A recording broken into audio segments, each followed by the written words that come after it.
Ever found yourself editing an urgent, critical video, then suddenly being called away with no access to your desktop or laptop? Neither do we. But if you have, and you ever found yourself thinking, man, I wish I could edit videos on the go, well, then the Apple iPad Pro M2 might just be for you.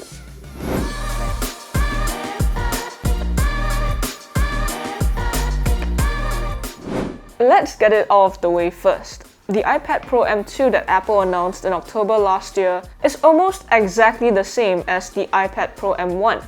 And if you're debating between the two, I would say it would be more worth it to go for the M1 with discounted prices. Except, if you like editing videos and you want to edit them on DaVinci Resolve, or if you use Procreate a lot, then this might be the right one for you. The iPad Pro M2 looks exactly the same as the M1 that we reviewed previously.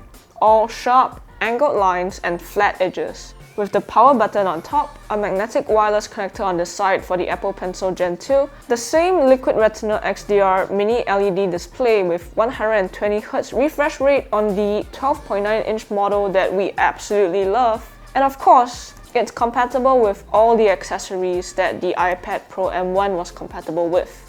If you want a full breakdown of the specs, you can check out the hardware part of the review of the M1 model here, as it's mostly the same. What's changed is the chip inside, which gets an update to the newest M2 chip.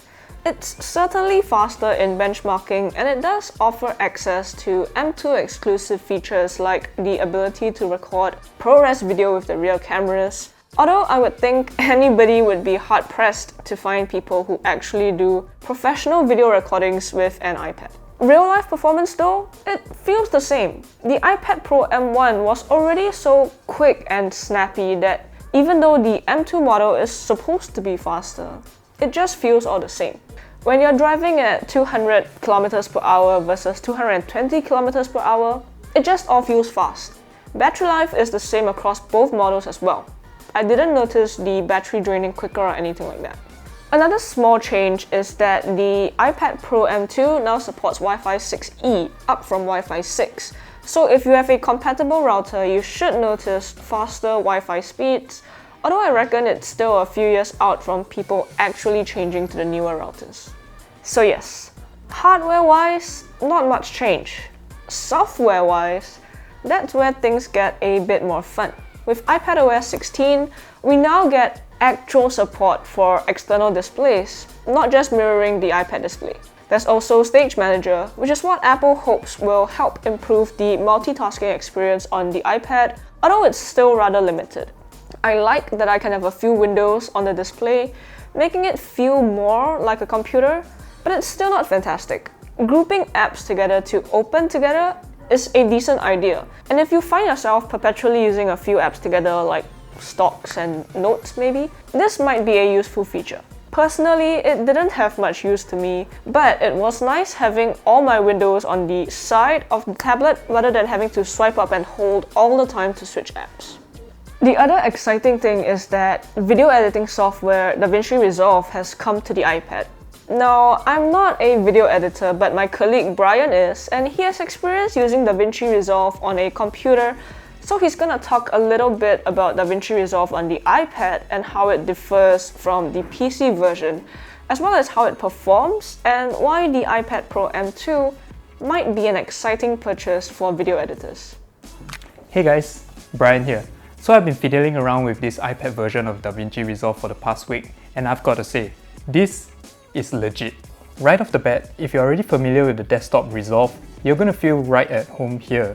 Nevertheless, this is still the iPad version, so there are gonna be some minor differences. But the essential two tabs you need are still here. The timeline-based tab for your everyday editing, and your note-based tab for coloring. For context, before I was a producer here, I've been an editor for a few years, with a fair share of know-how in Premiere Pro, FCP, and even Media Composer. In work cases, I only use Resolve for note coloring. However, picking up the timeline workflow was pretty easy as well due to how everything was designed. Performance on the M2 iPad was extremely fluid and responsive even with 4K footages. Resolve is also fully supported on the M1 iPad, though for older iPads you will be limited in functions like export settings, effects, and processing tools. Blackmagic Cloud services are also available to synchronize project files across different versions, which is pretty handy. Wrangling footages is as straightforward as it gets. You can import media from your local media or external drives and networks via Apple Files app. Do note that, like all other non-linear editing software, your files imported from external drives are linked, so be careful not to unplug your drives during editing or you'll spend quite a bit of time trying to link them all back.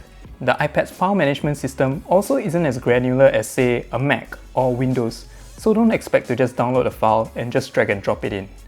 Alternatively, you can transfer your rushes into your iPad first before importing it into Resolve. But if you plan to do that frequently, do think about the storage configuration that you'll be needing before you pick one up. Back to the timeline. You do get some degree of multi-track editing. As mentioned before, scrubbing 4K footages, even in Blackmagic RAW, is very responsive.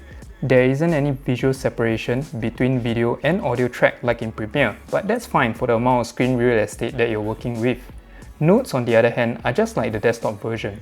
It will lay out all the clips you have in the timeline, which you can grade via the note trees and save in stills. You can even import custom LUTs for your projects. So again, the phrase that I'm stressing here is just like the desktop version.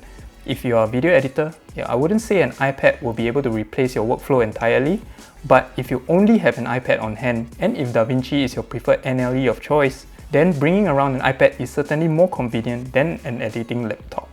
On the other hand, DaVinci Resolve for the iPad is also a great entry point if you want to start editing or color grading. But do take note that down the line, if you want to take it up a notch, you will have to purchase a dedicated system for it. Alright guys, so that's about it for my short segment on DaVinci Resolve for the iPad Pro. Back to you, Cheryl. Thanks, Bryan. A smaller but still interesting feature for artists would be Apple Pencil Hover. This allows you to see a preview of how colors mix with each other, a preview of how big the brush size is, stuff like that. Professional artists probably already have an idea of the end result when mixing two colors together, but it's always nice to have a visual preview just to be sure. There are other uses for this, like expanding text fields when you want to write in them, but yeah, I think the biggest use case would be creatively rather than these small stuff.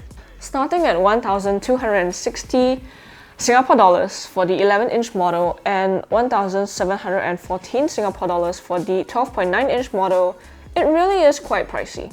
Add in all the add-ons like the Apple Pencil and a keyboard and, well, it can actually be even more expensive and heavier than a MacBook Air or Pro. And truthfully, if you want a proper desktop experience, that would be the way to go. But if you need a touchscreen, an iPad would be it. And while I don't edit videos, I would think it would actually be pretty fun using a touchscreen to scrub through the timeline, drag and drop footage, and all that. Feels that way at least. Anyway, those are my thoughts and Bryan's thoughts on the iPad Pro M2. If you guys have any comments or questions, leave them down below. Don't forget to subscribe to us and like this video. Till next one, see you guys!